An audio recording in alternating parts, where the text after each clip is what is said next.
What is up, everybody? This is Adam. Welcome back to Fouled Out.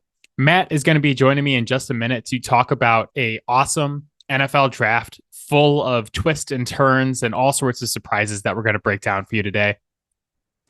Also coming off of a really horrendous sports Sunday for yours truly. I think I'm probably the only person in the world who is a Kings fan and a Boston Bruins fan for basketball and hockey. And I had to watch my teams lose game sevens back to back on Sunday in brutal fashion, especially for the Boston Bruins. So we'll get into that a little bit today, as well as worst sports losses ever, along with all of our draft stuff.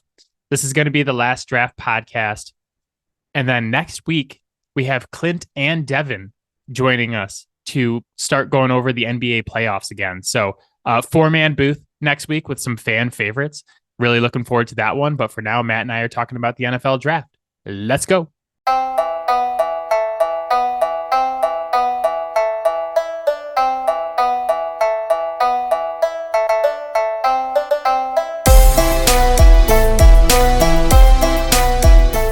All right, Matt is here. And Matt, thank God we're talking about the NFL draft today, because after the sports Sunday that I had this past weekend, we were this close to not having a podcast. Like, if we were talking, if this was a hockey podcast, there just wouldn't be a podcast anymore. Yeah. That was a rough weekend for you if the Patriots didn't exist. Thank God the Patriots had a good draft, because if I had to get on here after, like I said this in the opening, that I'm probably the only person in the world whose favorite NBA team is the Kings and favorite hockey team is the Bruins.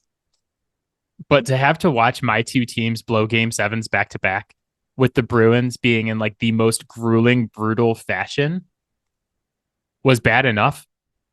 But at least I have Christian Gonzalez to fall back on and the rest of the Patriots draft. Because like if we had picked Cole Strange this year, it would have been over for me. I just wouldn't have been here. You would have been doing this by yourself today.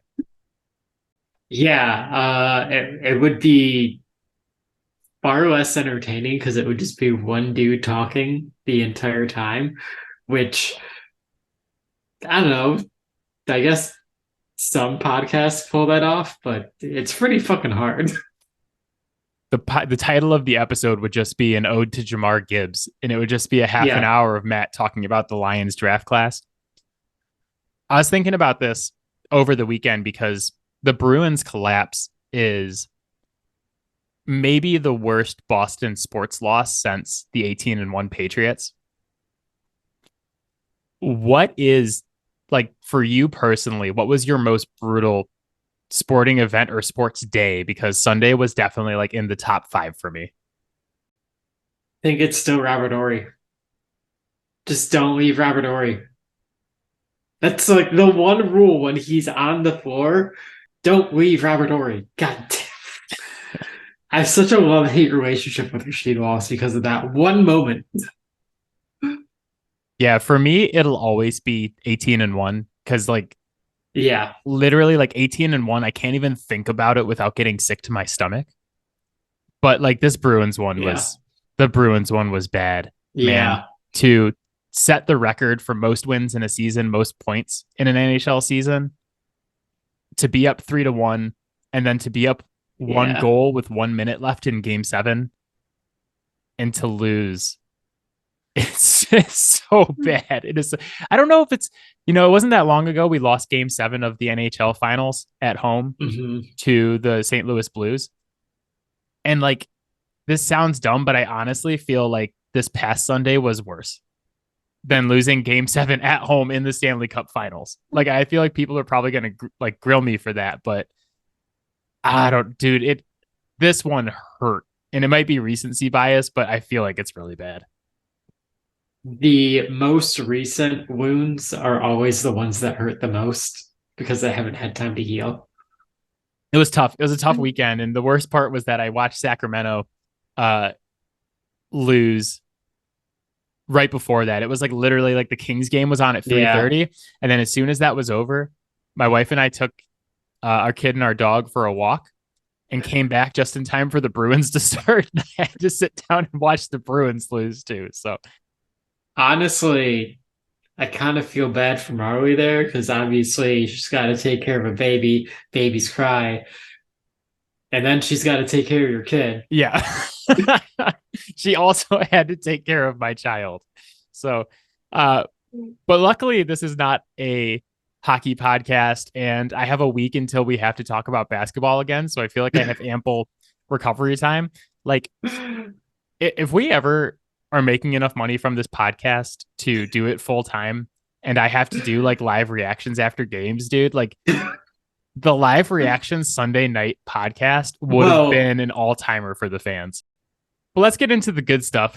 Let's get into the yeah. NFL draft because it was a really good one. A lot of twists and turns, a lot of unexpected events, especially on Thursday. I think there were multiple points at the first round where you and I were just at a complete loss for words. No, I think that happened like, what, 6 or 7 times in the first round alone? Yeah, it happened 6 or 7 times. It happened almost immediately. So Carolina takes Bryce Young, number one, which was the expected pick. That's what we thought would happen. It's the right pick, I think, in both of our opinions. And then Houston gets on the clock at number 2 and picks CJ Stroud, the quarterback from Ohio State. I missed the boat on that one. You and literally every other person who has talked about the draft this year. Yeah. That was the last thing that I expected to happen. Like, I expected the Lions picking Gibbs at 12 more than I expected that, and I could not have fathomed it. It was absolutely stunning for multiple reasons, but like the main one being that Houston did like an elite job of smoke screening. Yeah. Because it's pretty obvious that this was always the plan at this point for them. And like CJ Stroud was not linked to Houston one time during the evaluation process. Like to the point where Houston was reportedly fully out on Stroud. Yeah. And it was believable because, like, you brought this up on the podcast a couple of weeks ago. He has the same agent as Deshaun Watson. And it's like, okay, yeah, it makes a lot of sense why they wouldn't want him. And it's just every single report coming out is like, oh, yeah, all the teams in the top 4 are out on him. They like Will Levis. That should have been like our signal, though, that like something weird was going on. Has there ever been a prospect who got more buzz and more hype than Will Levis not go in the first round at all? Because he was linked to like 7 different teams. Yeah. And multiple teams picking high. Like multiple respected NFL reporters were saying there is absolutely no way this dude gets out of the top 4. I don't think there has ever been a smoke screen as strong as those two were. It was a pretty convincing job that the Colts were in all the way in on Will Levis from the start and never wavered. And they didn't really take too much time turning in that card for Anthony Richardson. No, but like, I mean, so think about the smoke screens at the top of this draft and like the elite work that was done by these front offices. Yeah. And like, honestly, front offices that typically in the past have not done that great of a job in the Colts and the Texans and the Seahawks. I mean, the Seahawks have done a good job in the past, but like that was another stunner seeing Witherspoon go at 5. Like that was completely unexpected as well. Yeah. But like, especially because he's like the opposite of what they normally go for at a corner. But especially with the quarterbacks, it's like Levis was guaranteed top 4. Houston was completely out on Stroud. And Anthony Richardson was the one who was supposed to fall. And there was multiple reports like even Wednesday last week, the day before the draft, that Richardson did not have a suitor in the first round, much less in the top 4, which, Yeah. we had in our mock draft actually had Richardson going to the Colts Yeah. at 4. So good job by us. But Mm-hmm. I was like, back to the Stroud thing, completely stunned. I think Yeah. we were texting each other like back and forth, and all of a sudden it's just complete silence until like the next pick was announced. It's like, what do we say here? Like everything I had believed heading into that draft was turned upside down by the second pick. And what I will say about that pick is that it pretty much proved what I should have always believed about the Texans ownership, is that they learned nothing from Deshaun Watson. I'm not saying that CJ Stroud is going to go out and do anything like that. However, I don't think it's unlikely that his personality becomes a problem. Yeah, I don't love the spot for Stroud. Nope. Not only because neither of us are that high on Stroud, but kind of Yeah. what I wanted to happen to him for his sake was for him to be the one that fell down the board a little bit. Yeah. I think he And needed some humble pie. he does. And to be picked second, only behind Bryce Young, Yeah. man, I feel like that's going to go to his head. Mm-hmm.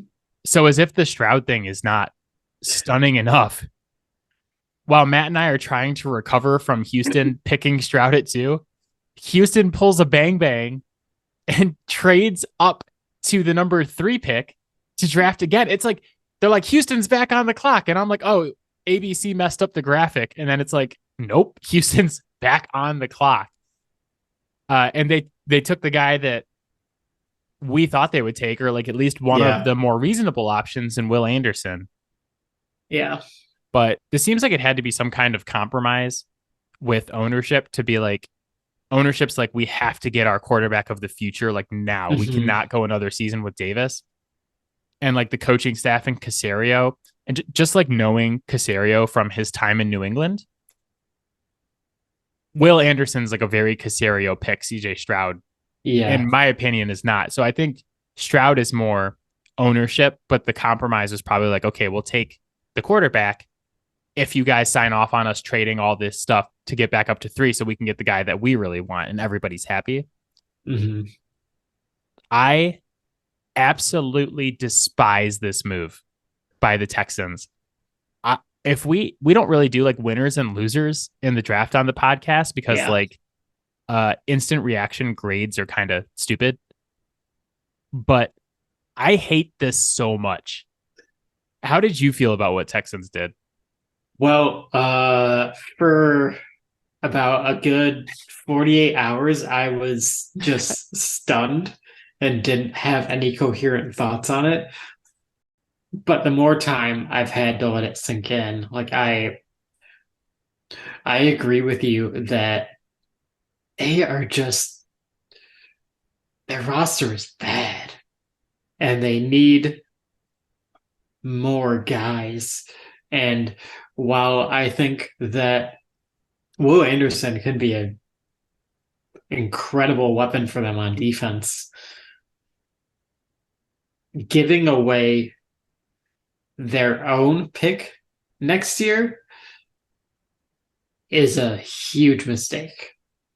And it is entirely possible that that pick ends up being number 1 or 2 next year.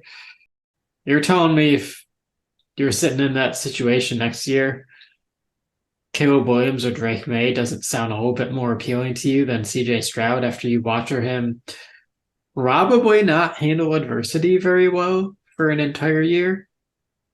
And, I will say I could be entirely wrong on Stroud. Maybe he decides to act like an adult once he gets to the NFL.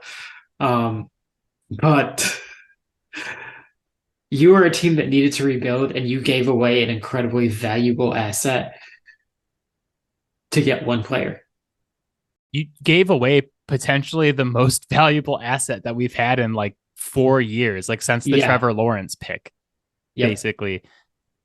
Next year's draft is like loaded at the top. Yeah. I mean, you mentioned Oh Caleb yeah. Caleb Williams and Drake May, but even beyond them, Marvin Harrison Jr. is starting to look like the best wide Hmm. receiver prospect we've had since Calvin Johnson. Yeah.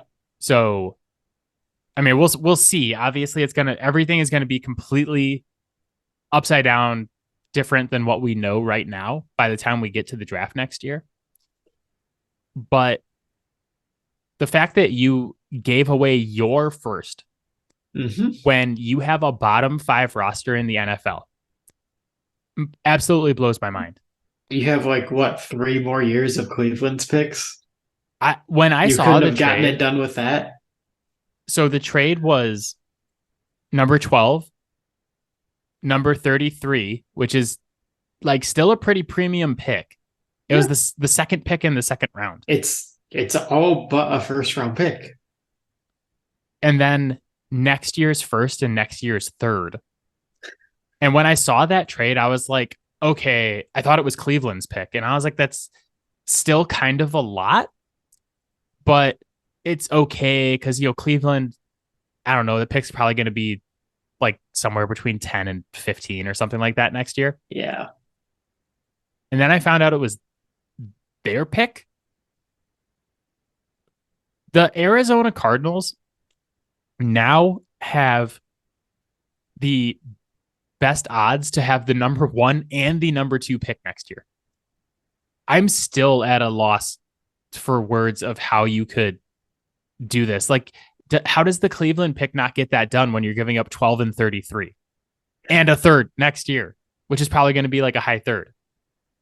Those two guys better ball out this year because if they don't, it's gonna look rough next year.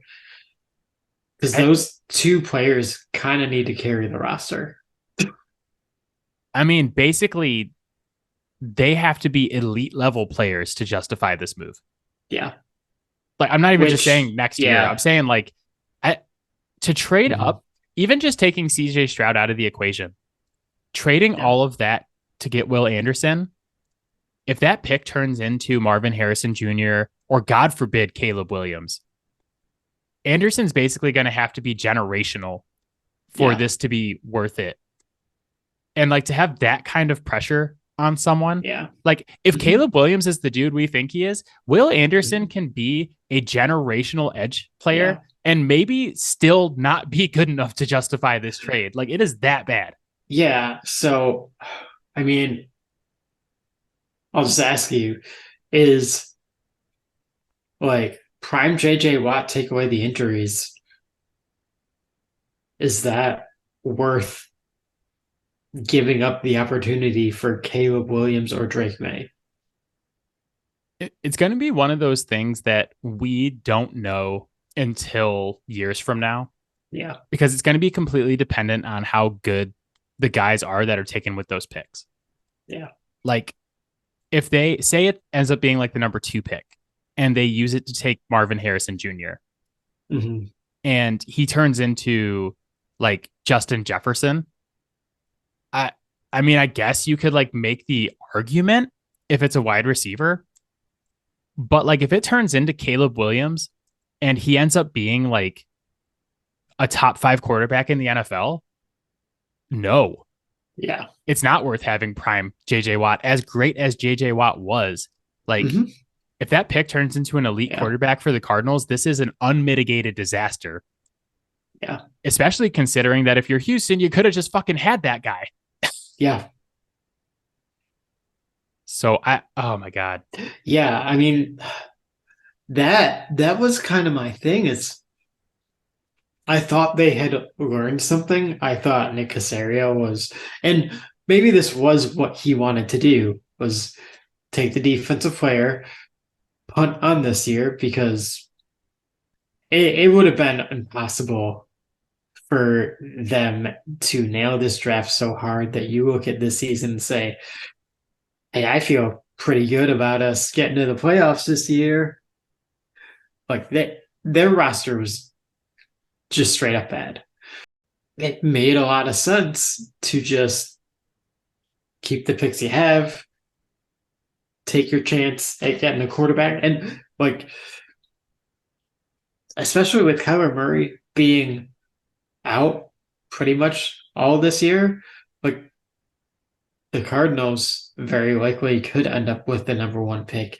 And if they are still in on Kyler Murray with all the picks that you have a leg up on everybody else to go get Caleb Williams, even if you don't get the number one pick, because obviously everyone else will be calling about him. So it feels a lot like what you said, is that ownership made this call for the front office, because I can't imagine why the front office would do this unless they were told that they do not have the time. So if you're like the Lions, like we'll use your team as an example, a team who is borderline playoff team last year, maybe borderline contender this year, and you're still picking high. Like if the Lions had traded up to 3 to get Anderson and had given up 6 and 18 and a future pick, I'd be like, okay, like if Brad Holmes looked at it and was like, okay, that's the guy we need to go get to put us over the top. That's one thing, especially because like their pick's not going to be spectacular next year. It's probably going to be low 20s at the lowest. But to do this and have like, I'm looking at their roster. It's like your wide receivers are Nico Collins, John Mechie, and Robert Woods. Yeah. And I love me some Nico Collins, but he's on his best day. He's a wide receiver 3 right now. But like, you're bringing in Stroud and you don't even have anyone to throw to. It's not like, I'll use your team again. It's like the Lions, you bring someone in and it's like, okay, we got Amon-Ra St. Brown. We have Jameson Williams for, 11 games, unless he gets caught gambling again. I hope he won his bet, by the way. Whatever he bet on, I hope he won. Yeah. He probably bet on Stroud to go second, and he's just like, nah, it's worth the game checks, man. I fucking nailed this. No, the best part is it wasn't even like NFL related. No, I don't. Well, if it was, he would have got the Calvin Ridley treatment, right? So, and then he'd have to play for the Jags next year, and God, who wants that? But like, if it was your team and you're like bringing in a quarterback, and like if you had traded up and gotten Richardson, right? I would have understood that. I'd be like, okay, like it's a quarterback of the future. You're going to develop him behind Goff. You're going to do whatever. But just to be a bottom 5 team and to just not have the awareness of like, we are a bottom 5 team. Like, did they calculate the value of next year's pick as a bottom 5 pick? Or were they just like, nah, we're going to get these guys. We're going to be good. It's not going to matter. Because that's when teams really start messing up.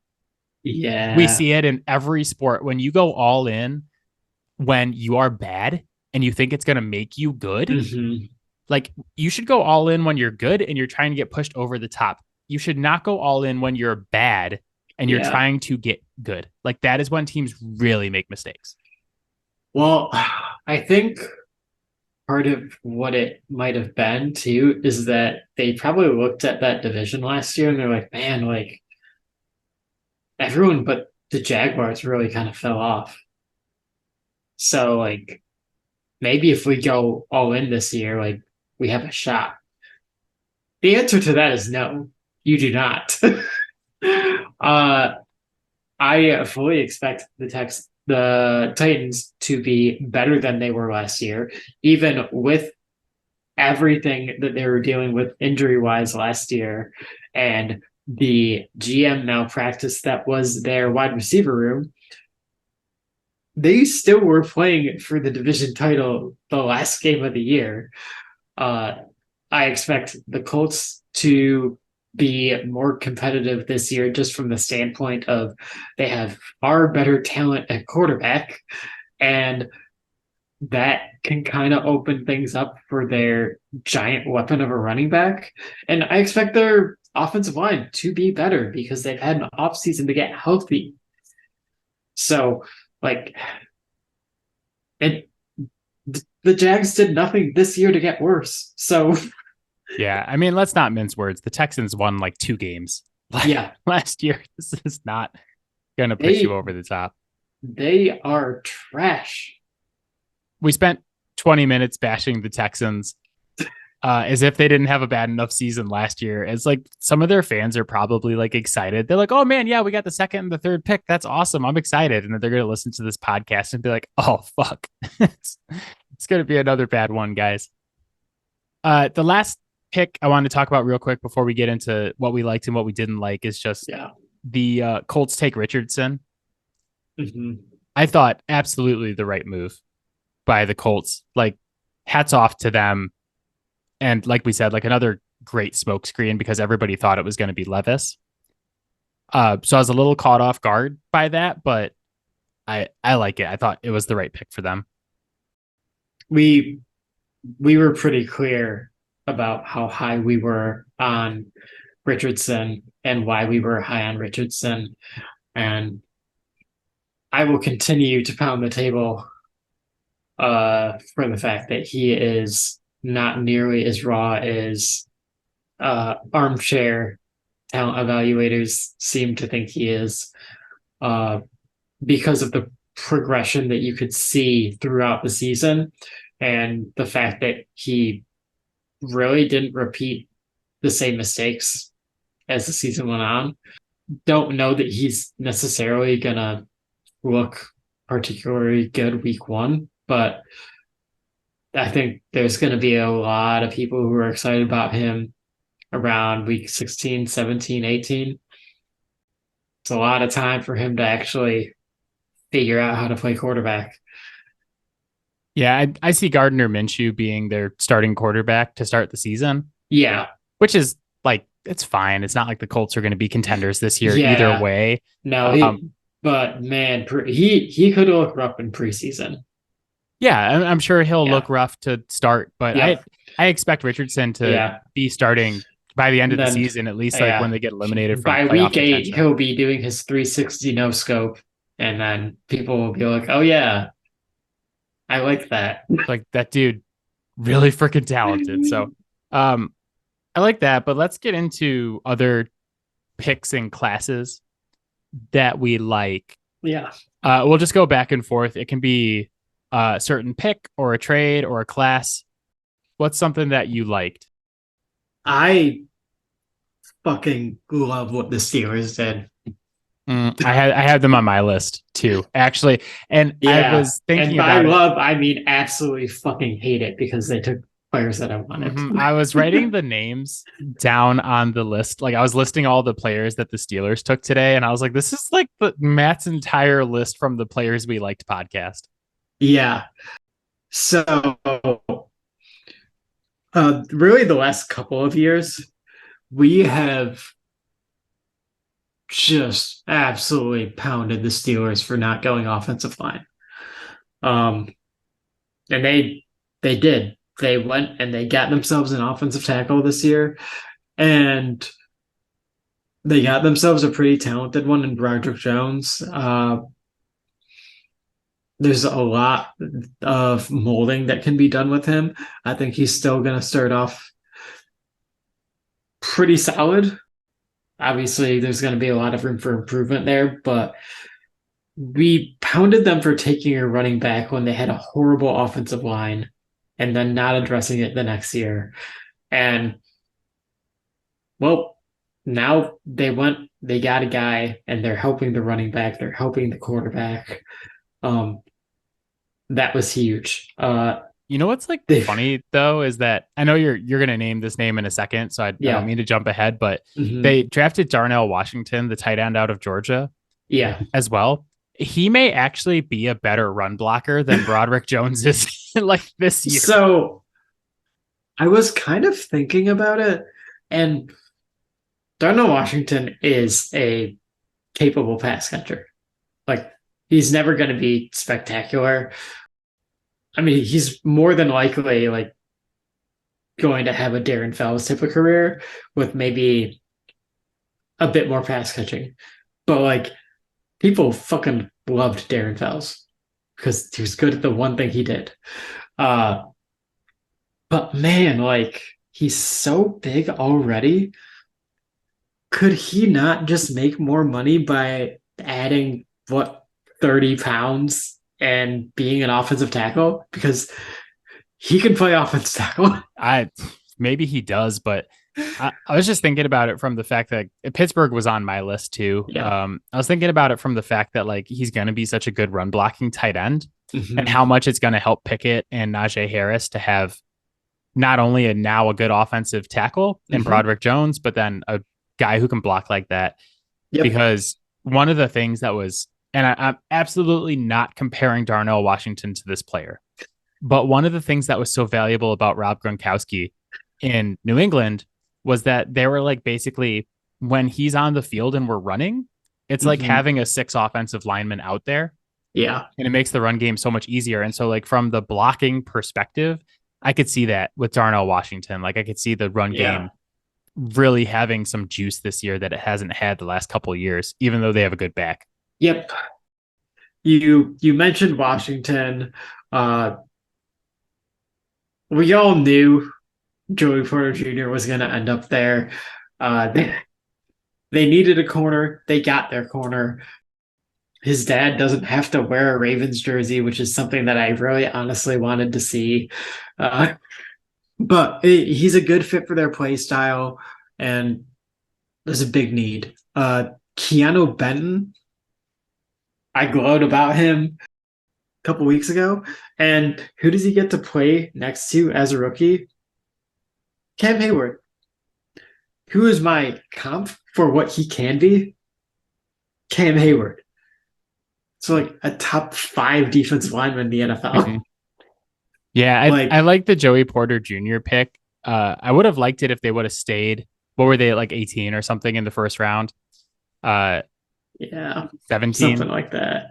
If they would have stayed there and taken Joey Porter Jr. there, I would have been like, thumbs up, that's a good pick. So getting him in the top of the second, it's like it's not only just that it's a good pick from a player position, but also the fact that like now Joey Porter Jr. gets to play for the same franchise his dad played for. Right. Super into it. Yeah. And then they got a roommate steal that is probably a little bit of a project. There might be some medical stuff going on that we weren't aware of, but Corey Trice is a height, weight, speed guy at cornerback, and his tape was pretty solid. Thought he was more of like a third round guy, but I could see like his size pushing him up like early second. Maybe someone gets crazy, pulls a Raiders and takes him in the first, like Damon Arnett. But he dropped to the 7th. And if he's healthy, that kind of talent that late, like that's a guy who could develop into a cornerback one. That kind of size, that speed. He's got some decent technique. Like that's a huge steal in my mind. Yeah, I like that. Like I said, I had them written down too. Um, my number one on the things that I liked was Seattle. Their class and their Mm-hmm. picks. I liked Witherspoon at 5 a lot, not only from the talent perspective, but like pairing him with Tariq Woolen is going to be nasty like next year. Like that's going to be Yeah. instantly good. Besides that, they get my favorite receiver in the draft, JSN, in the early 20s. And now you're looking at a wide receiver room of DK Metcalf, Tyler Lockett, and JSN for Gino to throw to. And as if that was Yeah. not enough offensive weaponry, they have Ken Walker still at running back, and they drafted Zach Charbonnet, who's another running back that I like. So now you're talking about the offensive weapons being like Walker, Charbonnet, Lockett, JSN, Metcalf. They're okay at tight end too. They have a very young offensive line that I expect to take a step forward this year. Like, I, it's May 2nd right now, and I'll reevaluate this before we get to the season. But I'm probably going to pick them to win the NFC West. And this Yeah. this draft No, class is a part of that. they added a shit ton of talent to this team, and like it's real hard not to love everything they did. They just took guys that I like far later than I thought they would go. Yeah, I mean that's a recipe for having a good draft class. So Chargers got Dion Henley in the third round. Not entirely shocked that he went in the third round. I thought his talent was obviously uh, greater than that, but as I have been aggressively told over the last several days, a fall linebacker is not that valuable. So, but I mean, anytime that you have a guy who is that quick, um, that athletic, and can be a tight end eraser and like be sideline to sideline for you in the run game, but also like be a major plus in pass defense. Like that's a fantastic pick. I don't care how early you take them because more and more teams are looking to decimate you with a tight end. So you probably want to get ahead of the curve and start figuring out how to take that away. yeah, that's a good one too.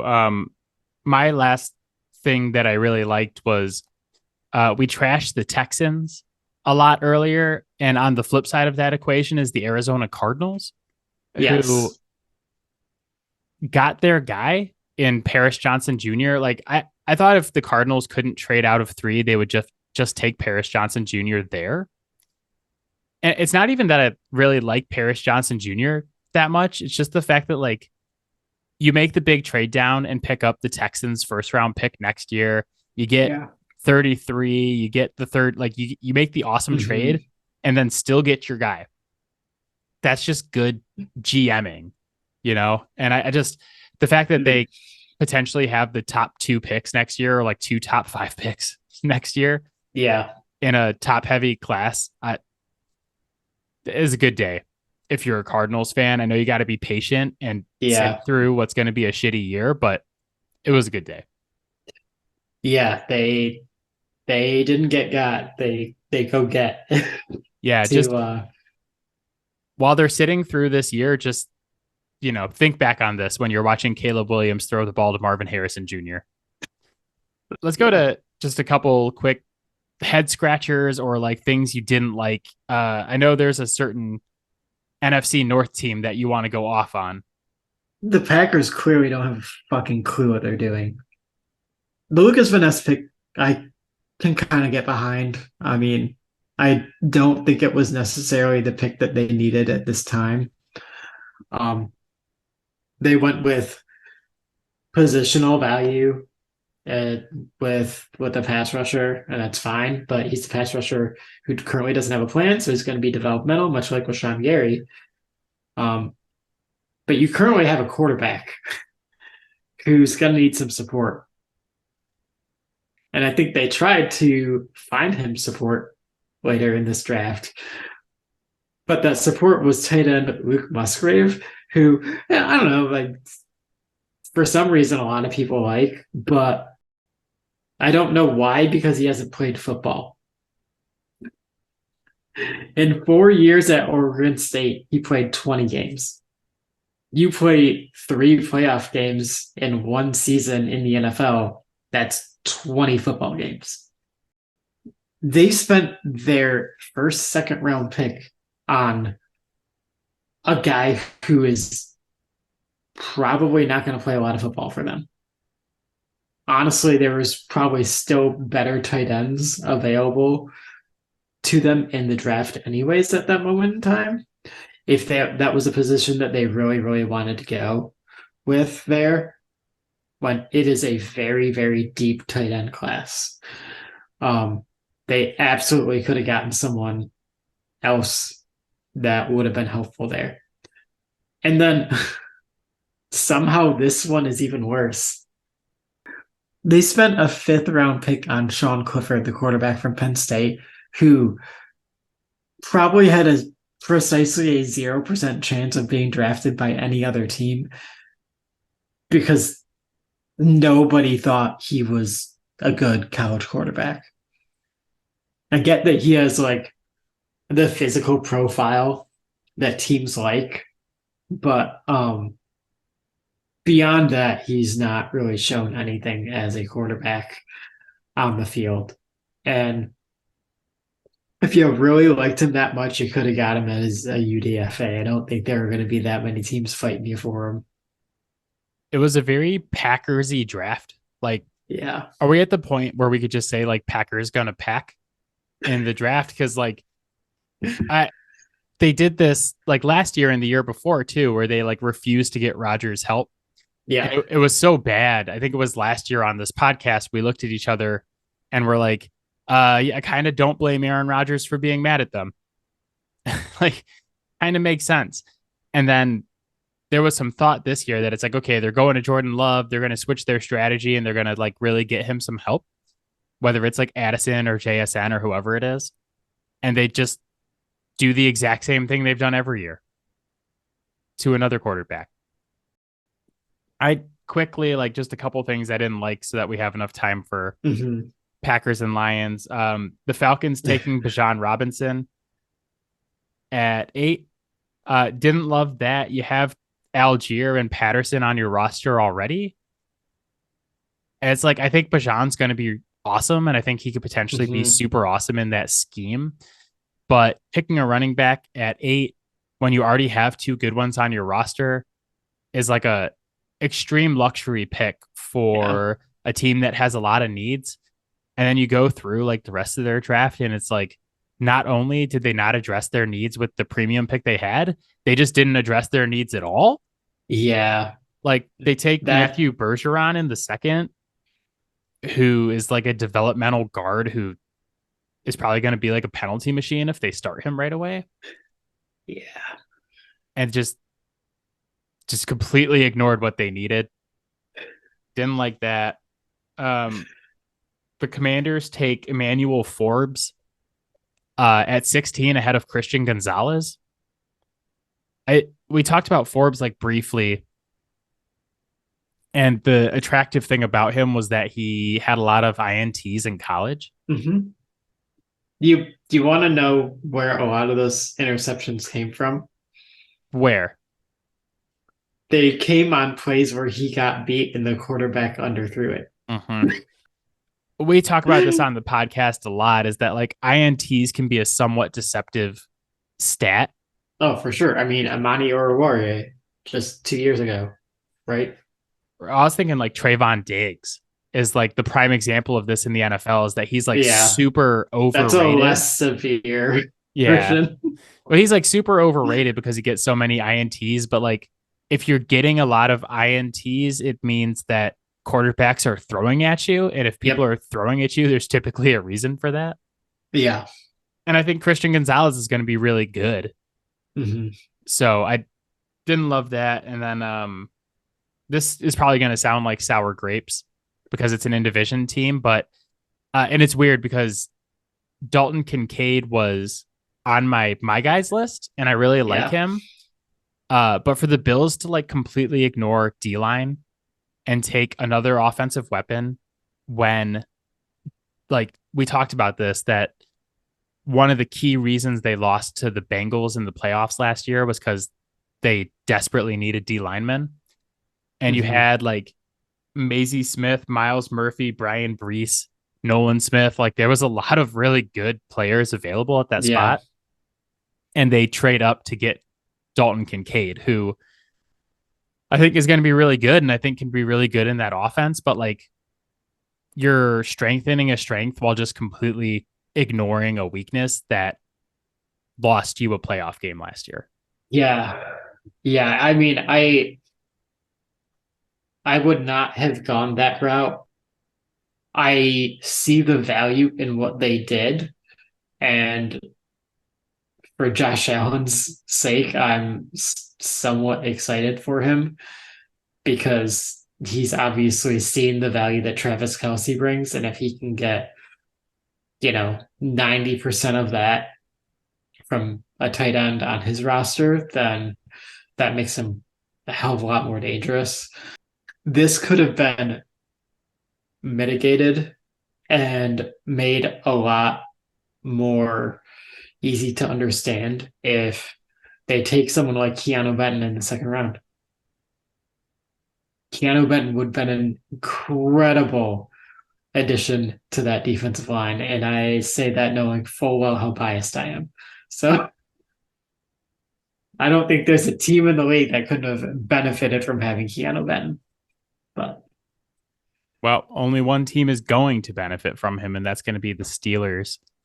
Do you have any other head scratchers you wanted to touch on real quick before we go to our teams? yeah, so I guess I will also throw out a head scratcher that strangely is one of my guys. The Bears taking Darnell Wright, the more I think about it, the way they run their offense, he's just not a scheme fit.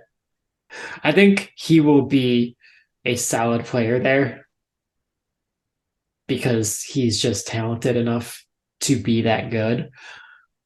I think that when you're talking about asking him to do the things that they're going to ask him to do in the run game, I think there's going to be a lot left to be desired because they're not a gap power scheme type of team. They're going to ask him to get out and move in space. And at this point in time, he really likes to just get out and lunge when he's asked to do that stuff. And, maybe he makes major improvements there. But what we see right now, like that is not what you should be asking him to do. And as much as I love him as a prospect, that makes me happy as a Lions fan. So Fair enough. So, speaking of the Lions, we're going to go to Homer Corner. So, if you were only here for the unbiased part of this podcast, you can probably turn it off and tune in next week. But I'm never unbiased. That's true. I try to be. Matt is like unabashedly a Homer. I'm like head scratchers, and he's like the Bears, the Packers, and the Vikings. I don't understand what any of them did. They all suck. Do you want to start with the Patriots first or the Lions? You can start with the Pats. Okay. Yeah, I feel like the lead. The Pats conversation is probably not as interesting as the Lions one. Yeah. And I probably don't. The bang. Yeah, I probably don't have as much to say about the Pats as we're going to about the Lions, but my overall thought on the Pats draft class is like, it's not what I would have done, but that doesn't mean I don't like it. Going defense in the first, second, and third round kind of indicates to me that they're like, we're good on offense. And I don't agree with that premise that you're good on offense. I like it from the perspective that like the defense was getting old and slow. And you look at who they have to play this year. They have Josh Allen twice. They have Aaron Rodgers and the Jets offense twice. They have Miami twice. They have the Chiefs. They have the Chargers. They amongst other teams. Like their schedule is pretty like on a tangent. What kind of bullshit is this that we weren't even a playoff team last year and we have like the fourth hardest schedule? Like I thought you were supposed to get an easier schedule if you suck. Like, I don't understand that.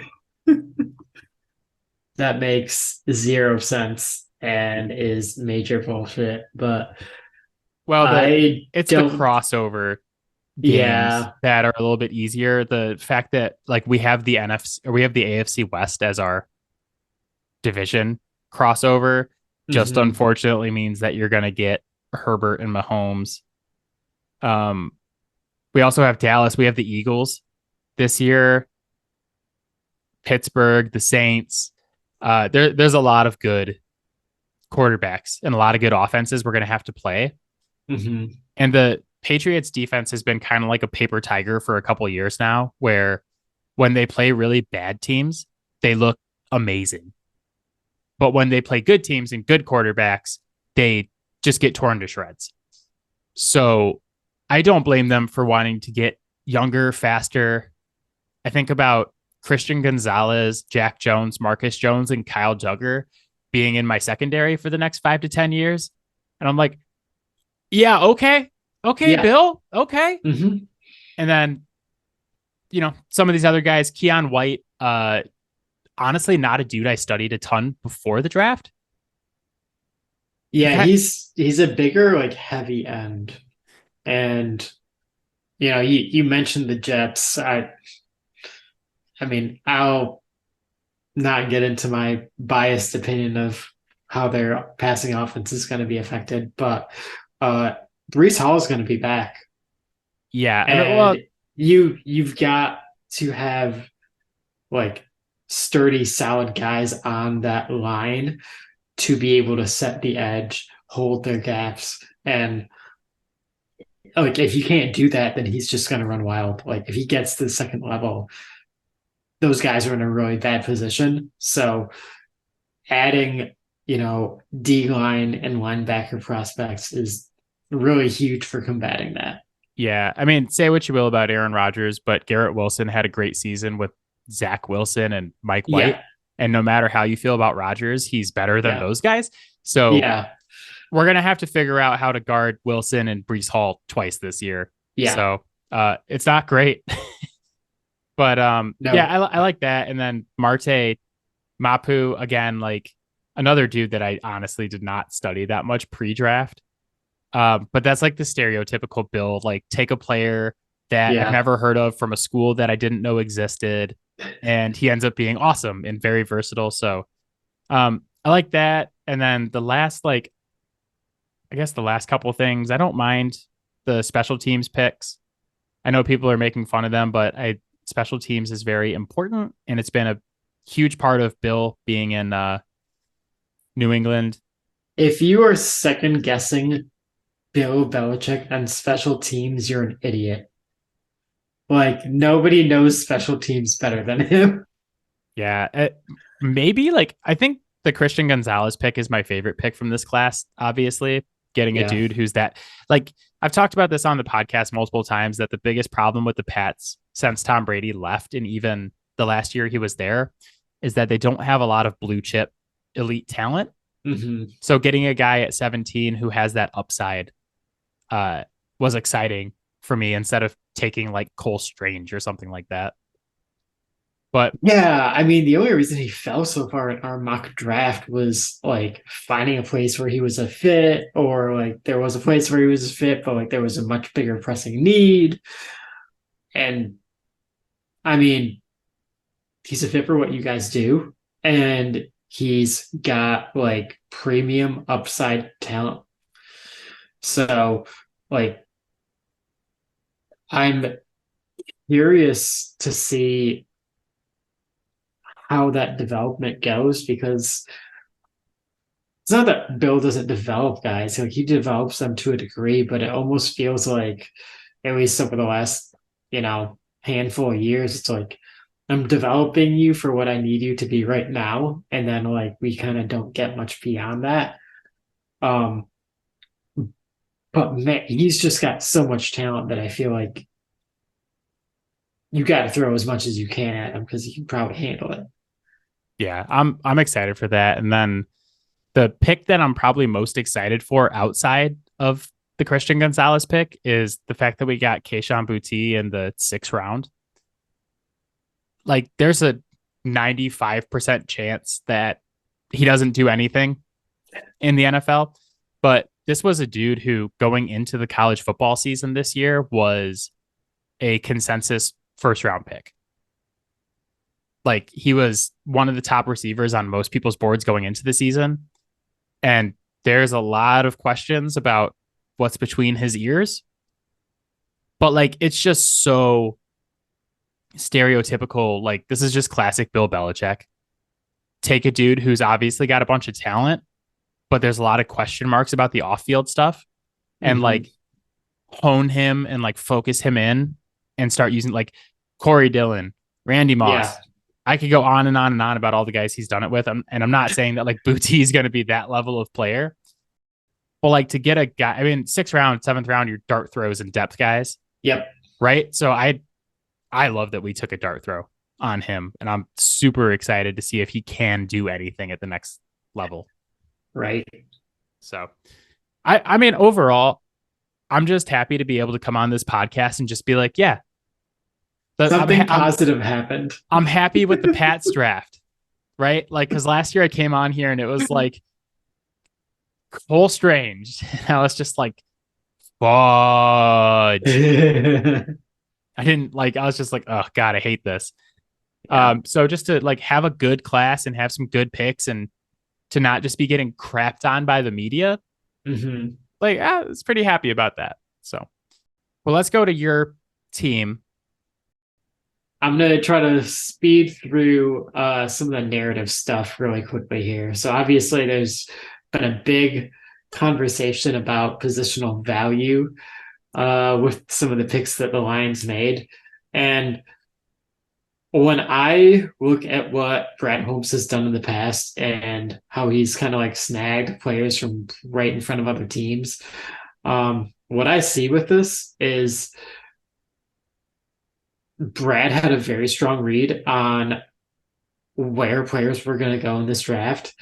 And he was absolutely in fucking love with Jahmyr Gibbs. And you got to keep in mind that even though he had DeAndre Swift on this roster, he is not on this roster because he plays like DeAndre Swift for 2 games a year. So they upgraded that position with Jahmyr Gibbs.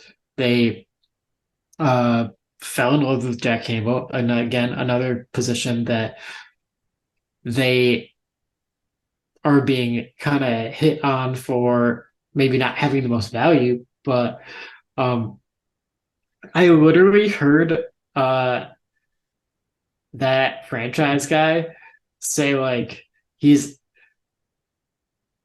like not athletically Luke Kuechly, and their combine stats are like almost exactly the same. And I'm not saying he's going to be Luke Kuechly, but no one's making you bring that conversation up, and and you're like dead wrong on that. Like Luke Kuechly, it was like 700ths of a second faster in the 40, and almost everything else was exactly the same. Yeah, well, I just want to say too, like I made that comp on this podcast for Jack Campbell, is that I thought he was that type of dude. Yeah, and like his footwork is incredible. He never takes a false step. I love him. I love Jack Campbell. Like he's going to be sideline to sideline in the run game, and he's going to be a positive in the pass game. He's not quite Diane Henley as in pass coverage, but like he played a big part in Stroud taking a lot of the like PR hit as a prospect, because when you watch that Iowa game, like over and over again, Jack Campbell makes him look bad. Well, he doesn't have the upside of Dion Henley in the pass game, but one of my favorite things about Jack Campbell was that he was PFF's highest rated linebacker in coverage last year. So he's very good in the pass game. Yeah, no. I mean, he's a better player in zone than Diane Henley is right now. But man, between the two, it's really not close. Henley's your guy there. Those were the two like most glaring needs right now. And I know that like we signed Montgomery, but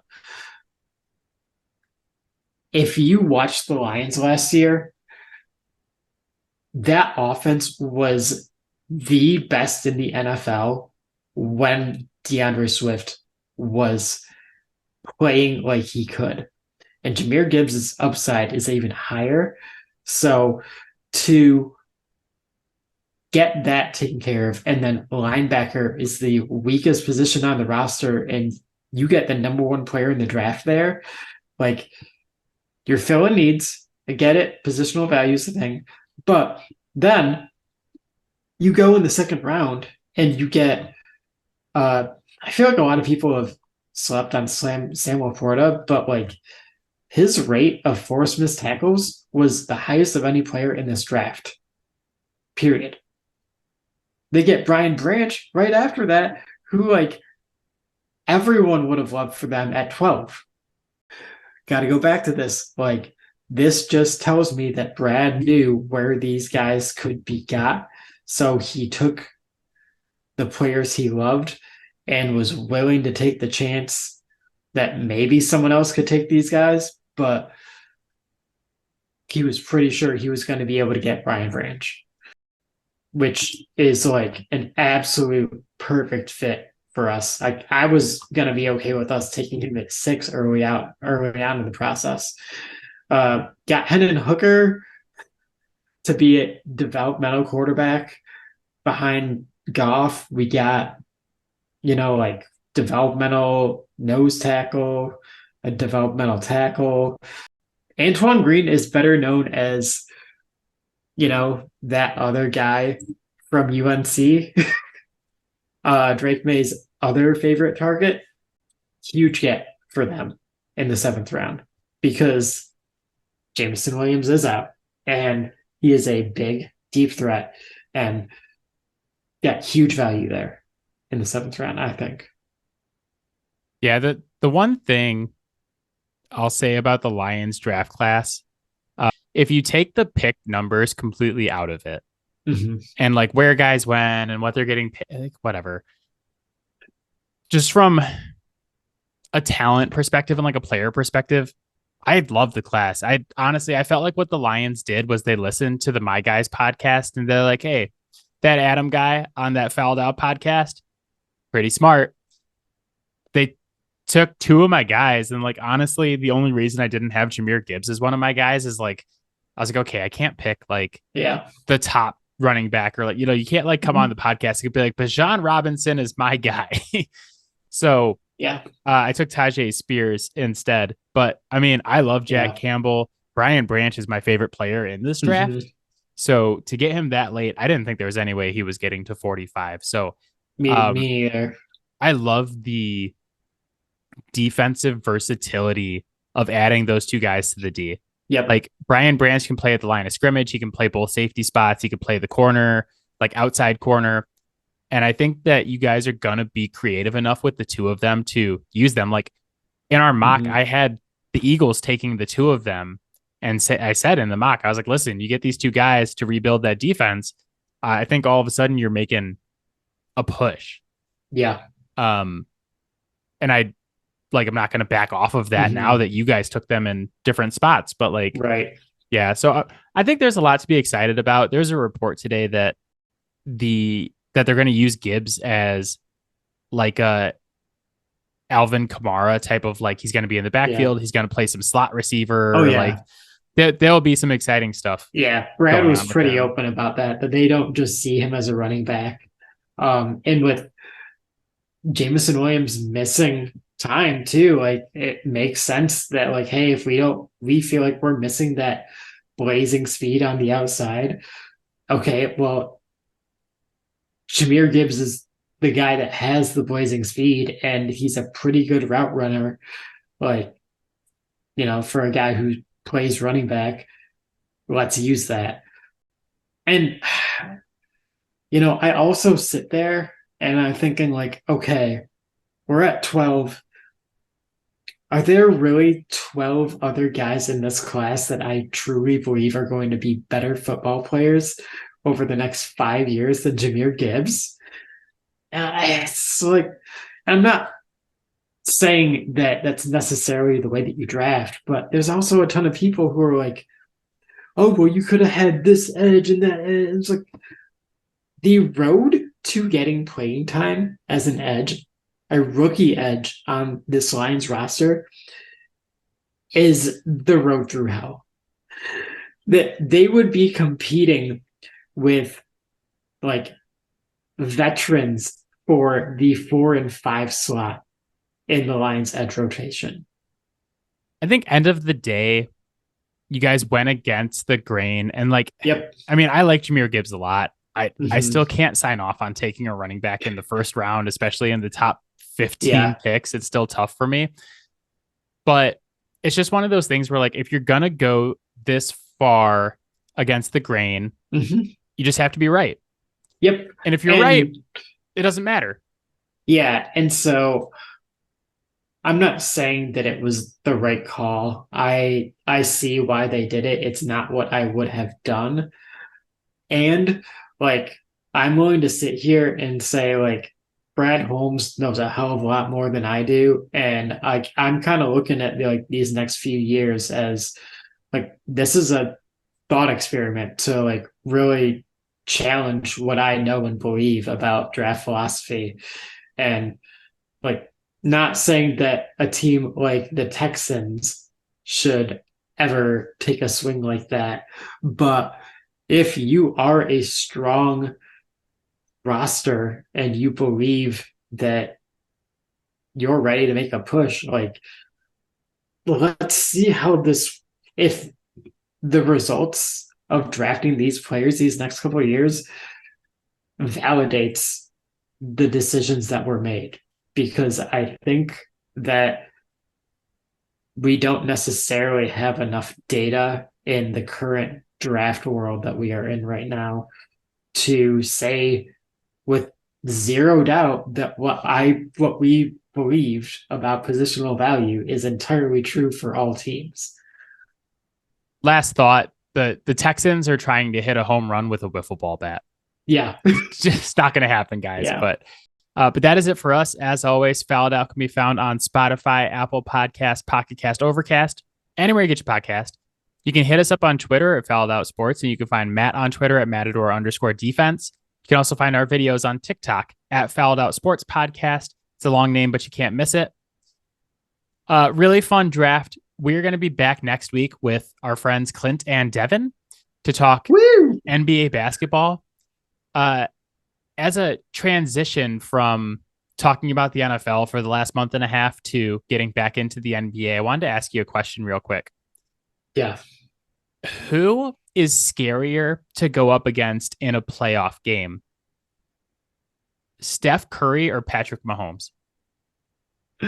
I obviously have been thinking about this a lot, having to have watched my team play against Steph Curry 7 times in the last 2 weeks.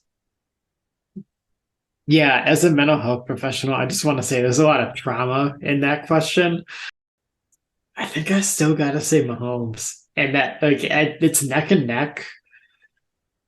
But I think for me, the thing about Holmes is just that, like, always just fast enough, right? No matter how fast the guy chasing him down is, he's always just fast enough, which means he's always going to make the play or have a chance to make it. I was thinking about this because I've been in the position to have watched my favorite football team play in an AFC championship game against Mahomes, and to have now watched Steph Curry in a 7-game playoff series, and just like neither is fun. But let me tell you that we're going to get really into this next week, but watching your favorite team play in a playoff series against Steph Curry is a completely different way to watch Steph Curry than you have ever watched Steph Curry. Every single time, I'm like, and no, this is not an exaggeration. Every single time he touched the ball on offense, my stomach dropped. He needs so little space. Mm-hmm. Just so little, like just infinitesimally small space to hit a 3 in your face. And like, he's impossible to stop.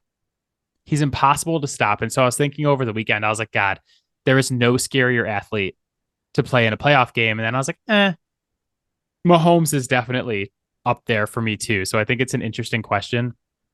I couldn't think of anybody else to put in that question. Like there's nobody in baseball. There's nobody in hockey. No. I mean, I'm sure that someone would push for like Connor McDavid in hockey, but like he hasn't ever achieved anything yet. So like we'll hold off on that. But yeah, I just don't.